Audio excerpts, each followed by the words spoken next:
En la sesión de hoy vamos a resolver el problema de junio de 2018. Empezamos por la opción A de campo eléctrico. Nos dicen que hay dos cargas situadas en los vértices de un cuadrado.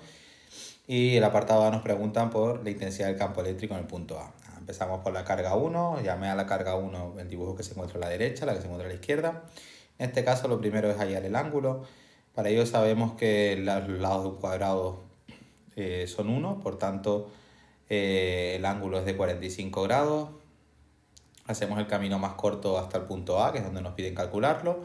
Y en este caso, dado que la carga es positiva, se aleja de ella. Por tanto, la flecha va hacia la derecha y hacia arriba, lo que nos correspondía a un vector de coseno de 45i más seno de 45j. Lo siguiente que vamos a calcular va a ser el módulo del campo eléctrico, en este caso la fórmula K por Q por R cuadrado. Simplemente sustituimos, teniendo en cuenta que la R la tenemos que sacar haciendo la relación de hipotenusa. Hipotenusa al cuadrado es igual a suma de los catetos al cuadrado. Cada uno de los catetos vale 1. Y eso lo metemos en la calculadora y nos sale 22.500. Lo que vamos a hacer ahora es multiplicar ese 22.500 por coseno de 45 y ese 22.500 por seno de 45. De tal forma que nos queda el vector de campo eléctrico 15.909i y 15.909j. Ahora vamos a hacer lo propio para la carga 2. Se encuentra situada en el dibujo a la derecha, justo debajo del punto A.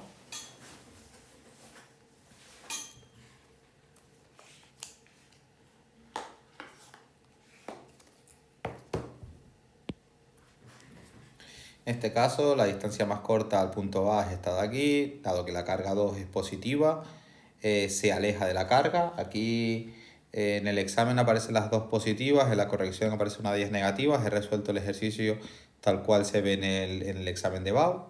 Vamos a empezar a resolviendo el módulo, en este caso teniendo en cuenta que el valor de la carga es exactamente el mismo en módulo que el anterior y la distancia a la que se encuentra es 1 al punto A. Pues 1 al cuadrado y eso nos da 45.000 Newton por Coulomb. Para sacar el vector es mucho más sencillo, nos fijamos en el vector del campo E2 y solo tiene una componente, en este caso J, positiva ya que va hacia arriba, por tanto el valor del campo E2 será 45.000 J Newton partido por Coulomb. Nos faltaría ahora sumar el campo total, en este caso pues teniendo en cuenta que una de las componentes 2 solo tiene el componente J, mientras que uno tiene tanto componente I como componente J. Eso es lo que nos da el resultado de 15.900i, simplemente la componente I de 1 es la única que tiene. Y E2 en este caso sí que se va a sumar con la J de la E1 y por eso nos sale 69.909. Ese sería el apartado A. El apartado B nos pregunta el potencial eléctrico en el punto A. Vale, para el potencial eléctrico recordar que va a haber tantos potenciales como cargas haya. En este caso hay dos cargas, vamos a tener que calcular dos potenciales, V1 y V2, cada uno por la carga 1 y por la carga 2.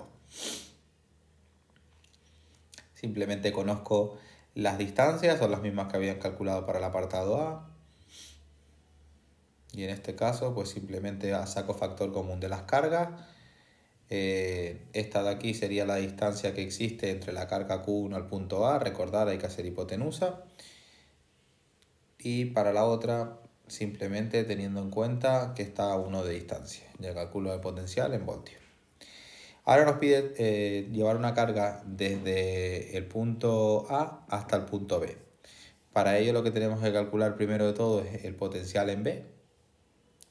En este caso, si nos damos cuenta, las dos cargas se encuentran a la misma distancia o la misma relación, es decir, la carga 1 de A viene a ser la análoga a Q2 de B y Q2 de A es lo mismo que Q1 de B. Por tanto, el potencial que me va a salir es exactamente el mismo, el trabajo viene dado por menos Q, paréntesis, potencial final menos potencial inicial. Esto sale 0 ya que el potencial final inicial es exactamente el mismo. Recordar aquí que en la resolución resolvieron el problema poniendo las cargas, una de ellas negativa, yo lo he resuelto tal cual se ve. El segundo problema es de física moderna, en este caso es de efecto fotoeléctrico. La fórmula de efecto fotoeléctrico es la que te aparece aquí arriba, he copiado simplemente los datos. Y lo que nos pide el apartado A es determinar el trabajo de extracción, sabiendo que se incide con una determinada luz y la velocidad a la que se emiten esos electrones es de 10 elevado a 6.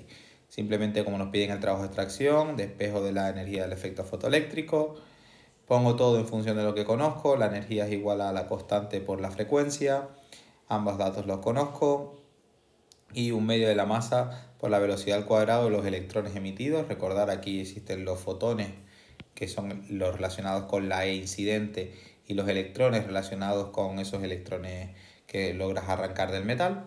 Pues simplemente sustituyendo por todos los valores que conozco, llegamos a un trabajo que viene a ser 4,72 por 10 elevado a menos 19. Recordar que el trabajo de extracción depende del metal, por tanto, si no cambia el metal, este será el trabajo de extracción. El apartado B nos pregunta por la longitud de onda de Broglie, así como la longitud de onda de la incidente. Longitud de onda de Broglie, bastante sencillito, simplemente teniendo en cuenta la masa de los electrones y la velocidad a la que salen emitidos, nos sale una longitud de onda de Broglie de 7,27 por 10 elevado a menos 10 metros. Para el caso de la incidente, recordar, aquí los fotones viajan a la velocidad de la luz, pues simplemente despejo la longitud de onda, y en este caso me sale 3 por 10 elevado a 8 entre 1,4 por 10 elevado a 15. Eso me sale pues en torno a 214,29 por 10 elevado a menos 9 metros.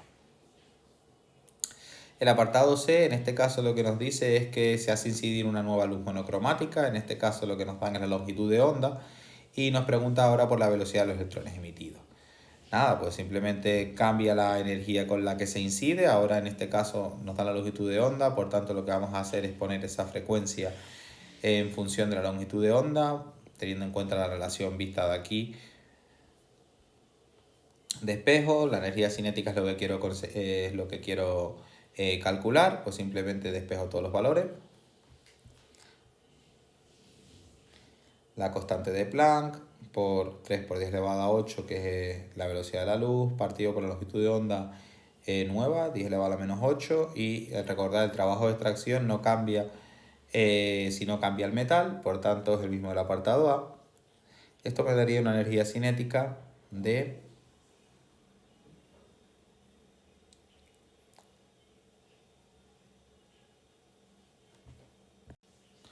1,94 por 10 elevado a 17 menos 17 julio.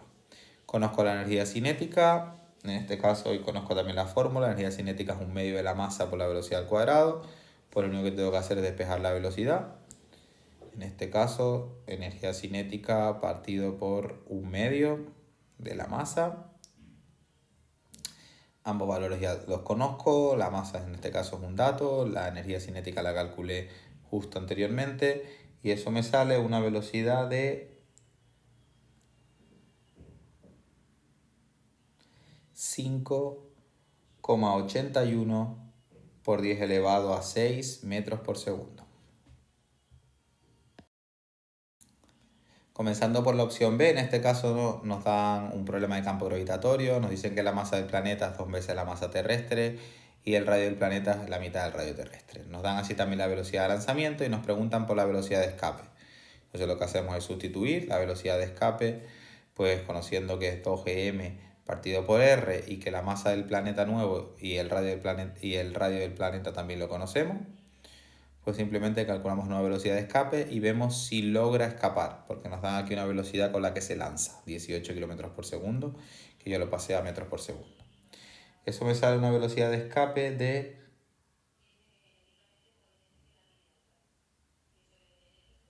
22.381 metros por segundo. Luego, dado que la velocidad de escape es mayor a la velocidad a la que se ha lanzado, no se escapará. La velocidad de lanzamiento llegará simplemente a una órbita. Veremos después qué órbita llega. El apartado B, en este caso, lo que nos está diciendo es si se da una energía cinética, calcula su masa y la fuerza que ejerce el planeta sobre él. Nos da la energía cinética. En este caso también conocemos la velocidad, un medio de la masa por la velocidad al cuadrado, es la fórmula, por tanto despejamos la masa. Nos quedaría energía cinética partido por un medio de la velocidad al cuadrado, conocemos todos los valores. Simplemente teniendo en cuenta que la velocidad de lanzamiento viene en kilómetros por segundo, hay que pasarla a metros por segundo. Tener en cuenta también el cuadrado, eso me sale una masa de 617 kilogramos.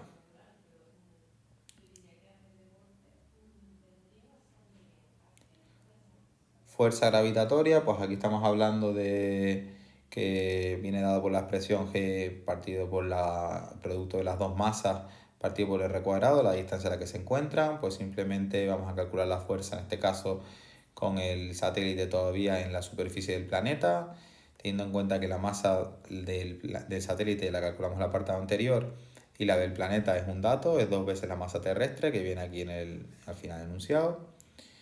Simplemente teniendo en cuenta que se encuentra todavía en la superficie del planeta, es un medio o la mitad del radio terrestre, simplemente lo he pasado a metros y nos sale una fuerza de 4,85 por 10 elevado a 4 newton.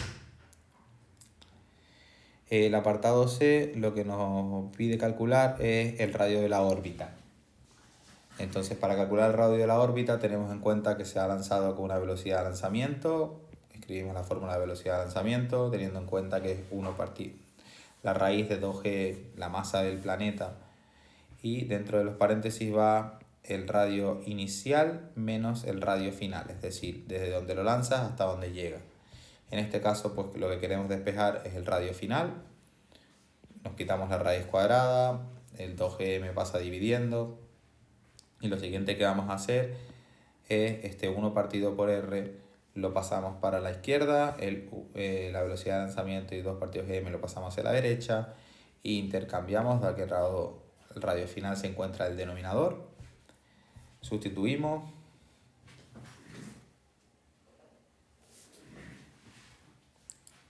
lo estamos lanzando desde la superficie del planeta, por eso pongo ese 6.371 por 10 elevado a 3 partido por 2, recordar que el radio del planeta es la mitad del radio terrestre.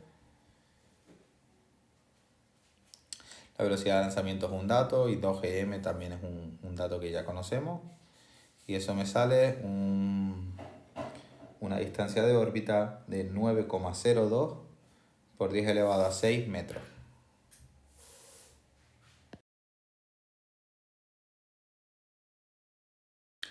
El último problema es de ondas. En este caso nos dicen una lente delgada cuya focal imagen vale menos 20 centímetros. Ya solo con conocer el valor, en este caso negativo de la focal, sabemos que se trata de una lente divergente.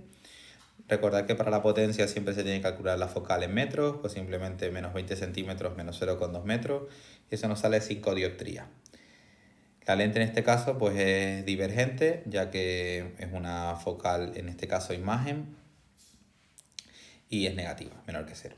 El apartado B nos dice determinar la posición de un objeto de 5 centímetros de altura que se coloca a 30 centímetros por delante de la lente. Recordad que en óptica siempre todo lo que se encuentra a la izquierda de la lente se le tiene que poner un menos, por eso el objeto siempre tiene menos.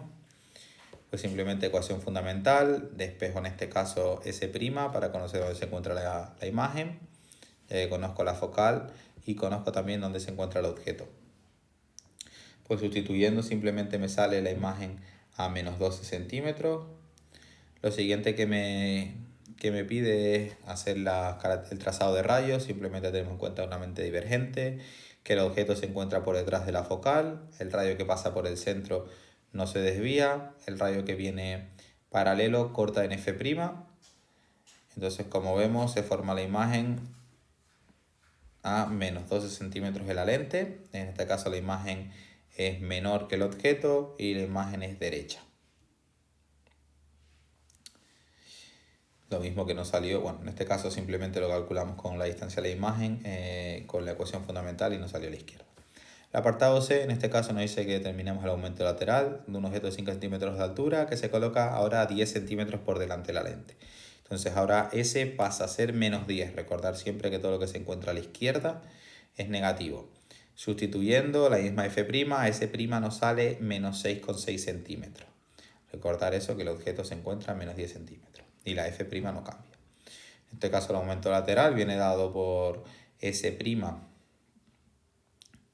partido por S, ambas las conocemos, pues simplemente sustituimos y nos sale un aumento lateral de 0,6, lo que viene a ser una imagen más pequeña de lo que era el objeto.